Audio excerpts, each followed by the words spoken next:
Mesdames, Messieurs, bonsoir. Comme chaque année, Canal 40 va vous rendre compte d'une manifestation artistique à laquelle nous participons, qui a lieu dans la ville de Nice. Il s'agit du Grand Prix international d'art plastique. Et pour cette 5e édition, nous avons suivi jury et lauréats. Voici le reportage. À la fin d'une lutte, même si les armes ne sont que pinceaux, burins, couteaux et crayons, il y a récompense. Les trophées brillent sous les drapeaux, tandis que la foule attend les héros et que pleuvent les félicitations des officiels aux participants. En tout cas, chers artistes, sachez que vous soyez toujours les bienvenus dans ce Grand Prix international de la ville de Nice. Bravo à ceux qui ont gagné, à qui on va remettre les coupes, les médailles. Les ambassadeurs reçoivent les prix des lauréats qui n'ont pu venir du bout du monde, tels la Turquie et l'Afrique du Sud. Deux artistes français ont remporté cette année les Aigles d'Or, prix exceptionnellement double en 93. Danse, huile sur toile, 146 par 104. Le premier prix à cette très belle huile sur toile. Est-ce que vous vous peignez d'après un thème? J'ai plusieurs thèmes qui sont sur l'expression, le mouvement, la lumière, le rythme. Donc, par exemple, je choisis la danse, mais pas forcément les danseurs, mais toute l'émotion qui est créée autour de la danse. Autrement, les chevaux, donc la force, et puis Vous avez toujours aimé peindre? Oui, toujours. L'autre premier prix pour cette sculpture en marbre blanc. J'éprouve une grande satisfaction de mon travail, parce que bon, c'est vrai que dans ce milieu, c'est très dur de pouvoir obtenir un prix déjà, d'une part, avec c'est vrai qu'il y a une grande concurrence, et bon, ça fait vraiment plaisir, ça fait plaisir. Est-ce que vous avez toujours sculpté, toujours rêvé de le faire? Oui, depuis de mon enfance, j'ai toujours rêvé de sculpter, et depuis l'âge de 12-13 ans, j'ai commencé à taper dans les petits morceaux de pierre, à faire des petites choses, et puis après, en fil des années, ça s'est amélioré, quoi. Alors, qui est pour, messieurs, s'il vous plaît? Mesdames, madame, madame, d'abord.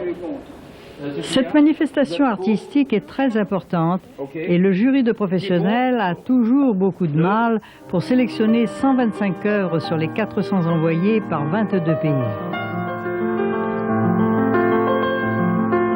Puis il faut décerner les prix. Il y en a une trentaine. L'unanimité n'est pas facile étant donné la diversité des personnalités présentes et celle des œuvres.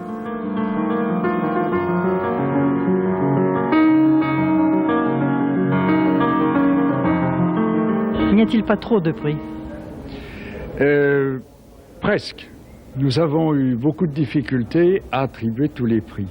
Mais il n'y a jamais trop de prix, si vous voulez, parce que c'est quand même un support plus ou moins important. Mais ça fait plaisir quand même aux peintres. Moi, ce que je regrette quand même, c'est que des coupes, c'est très bien.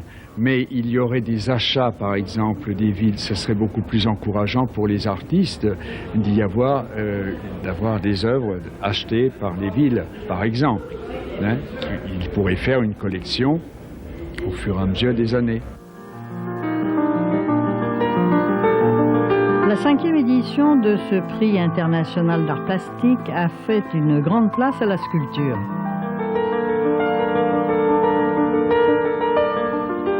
Quant à leurs auteurs, ils font preuve d'une créativité souvent talentueuse, l'Autriche, la France et Israël étant du nombre.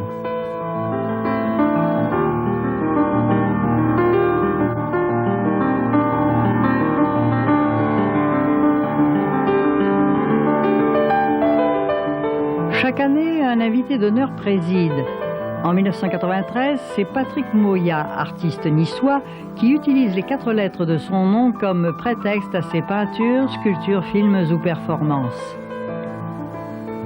Ce qui est très intéressant là, c'est l'avenue par exemple d'artistes de Chine, d'artistes coréens, d'artistes d'Afrique du Sud.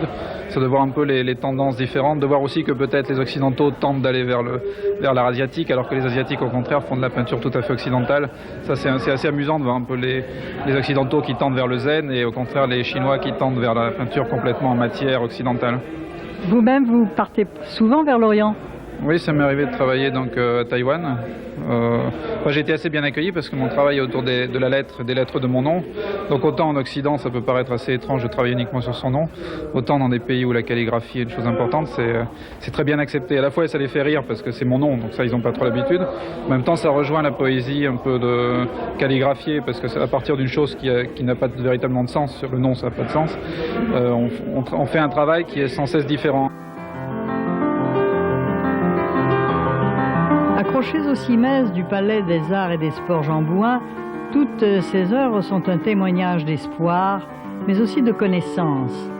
Une connaissance de la renommée de la ville de Nice, capitale des arts, qui a désormais placé le Grand Prix d'art plastique parmi les événements culturels importants de la Côte d'Azur.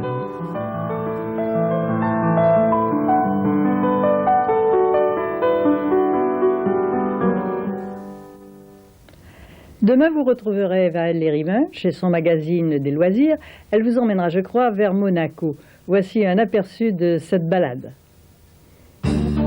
La découverte du monde sous-marin au musée océanographique de Monaco est un émerveillement pour le profane et une source de joie et d'observation pour le scientifique. Chaque jour, sa collection s'enrichit. Très tôt dans le passé de l'humanité, les coquillages ont servi d'ustensiles, de monnaie, de symboles religieux ou sociaux. Demain, dans le magazine des loisirs, ce sera l'occasion pour le grand public de rencontrer des objets d'art inhabituels tout en faisant une plongée dans l'histoire de l'humanité.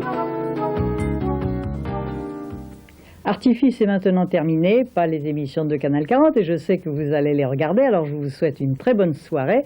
Quant à moi, je vous dis bonsoir, merci et à jeudi.